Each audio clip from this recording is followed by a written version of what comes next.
Hey y'all, it's Diann Bayes, the #1 quester and founder of How Big is Texas? Welcome to my neck of the woods in beautiful Northeast Texas, where the oak woods and prairies converge with the piney woods. How Big is Texas started in 2020 as we were coming out of the pandemic. I drove the perimeter of the state more than 3,300 miles and have been traveling the back roads and the highways ever since to enjoy big miles, big taste, and big adventures. This podcast is for your enjoyment, my amusement, and to share a little something about the Lone Star State. Thanks for listening. Now let's get started on today's Texas Quest.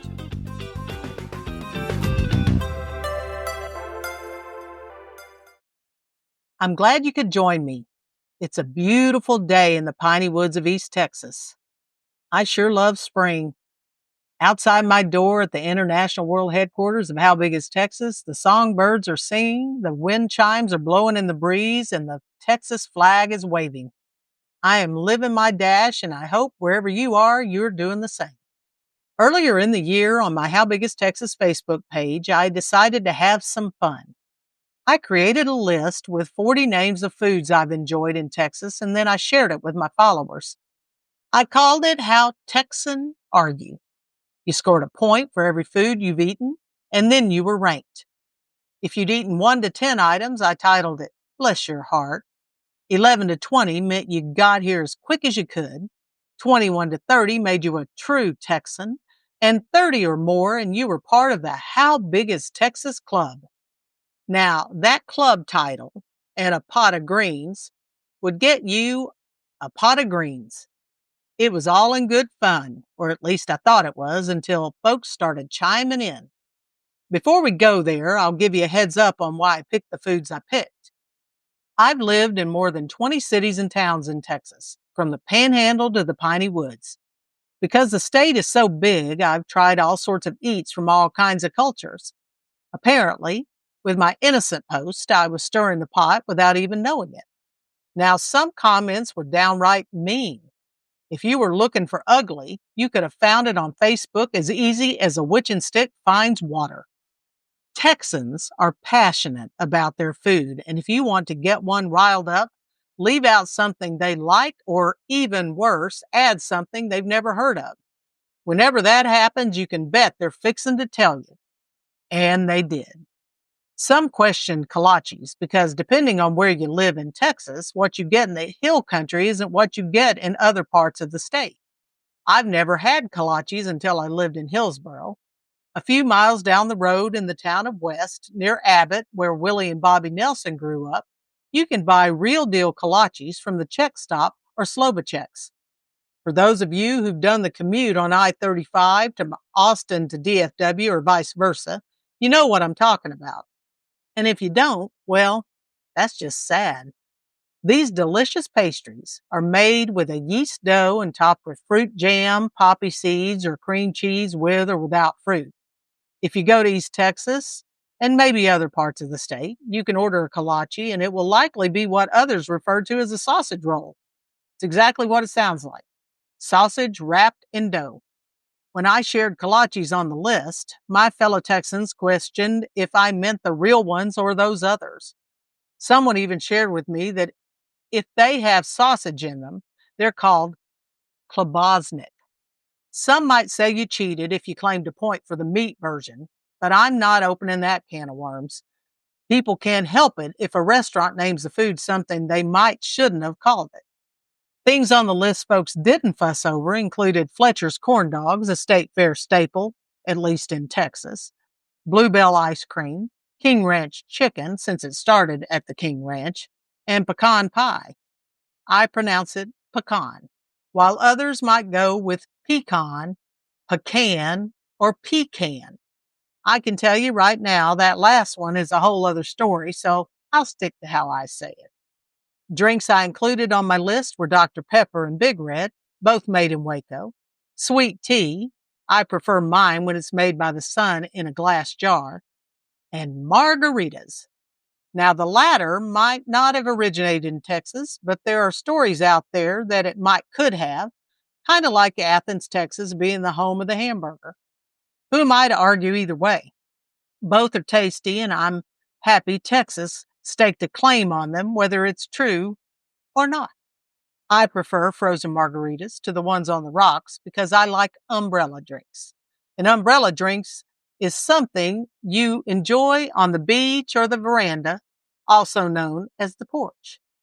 That said, you could probably enjoy a margarita in the rain holding an umbrella too, but that seems a little crazy even for Texans, who parade our crazy on the porch for the whole neighborhood to see. Some items on my list were highly debated. Whataburger, the once beloved Texas owned burger joint that started in the 1950s in Corpus Christi, sold to a Chicago company in 2019, and some Texans have never forgiven them.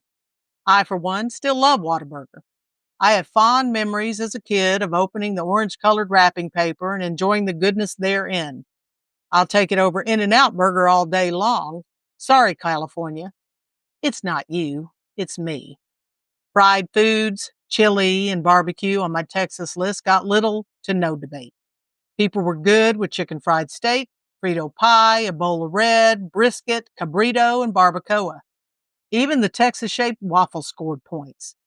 Some hotels in the Lone Star State even have them in their breakfast area. The rest of the waffle irons around the world are shaped either round or more like Wyoming, Colorado, and New Mexico. I got my Texas shaped waffle iron at Buc-ee's because, well, it's Buc-ee's, and since they started in Texas, of course you could buy them. Clean bathrooms, fresh brisket on the board, beef jerky, beaver nuggets, and Texas waffle irons. What more could you want from a gas station? While the folks on Facebook were mostly real polite about my list, one reply in particular got under their skin. Number 38 was Bierox. No, there's no beer involved, even though that's how it sounds. Let me describe it to you. Bierox is a yeast bread filled with seasoned ground meat, cabbage, and onions and baked to perfection. I eat it with strong mustard. It originated from Europe, and German Russian Mennonites brought it to Texas sometime in the mid 1850s. To give you a little perspective about that date, during the same time frame, Germans also brought us Wiener Schnitzel, which, according to many a cookbook I've read, became chicken fried steak to Texans. Now, if you visit Fredericksburg, it's still Wiener Schnitzel, and you can order it at many a restaurant in town when you stop to eat after visiting all the wineries. That is, if you can still hold a fork. As I told you earlier, I've lived a lot of places in Texas. One of them was the town of Follett, located in the northeast corner of the Texas Panhandle. The slogan on the lone billboard outside of town when I was growing up read, "Gateway to the Golden Spread," referring to the wheat production in that area. I went to school there from sixth grade through my sophomore year and was introduced to a lot of new things. For example, we got our milk from a local dairy. We would take an empty gallon jar, fill it right from the tank that held the unprocessed milk, place some wax paper or tinfoil on the top as a lid, and wrap a rubber band around it. It was ice cold. When we got home, my mom would skim off the cream, and we got to drink the delicious milk that came straight from the cow's udders. I've never enjoyed drinking milk since I moved from there. Now back to the Bierox debate.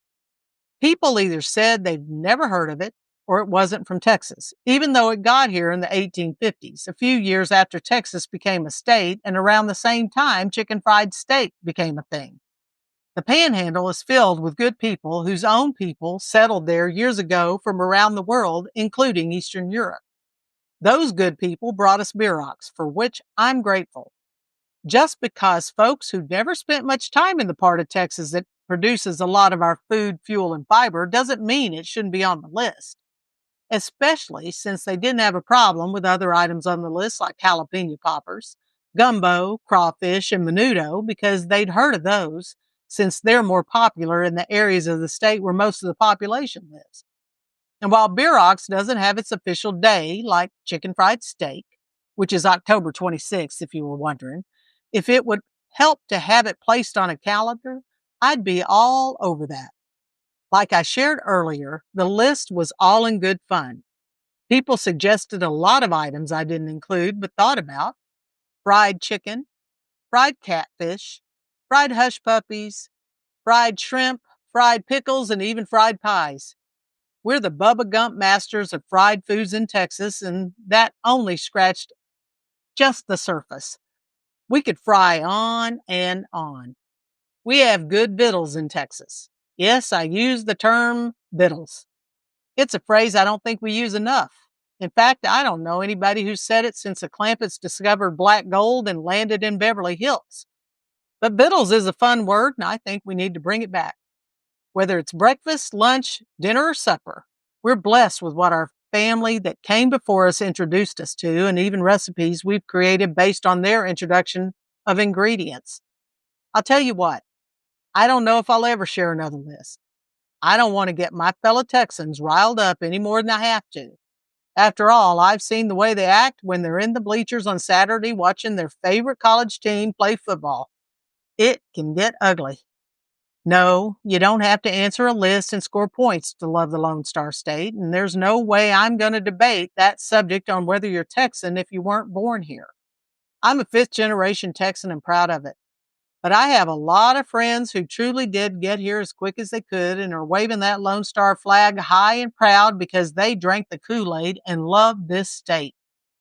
Speaking of drinking, I'm thinking it's time for a margarita, frozen with a pretty umbrella in it. What about you?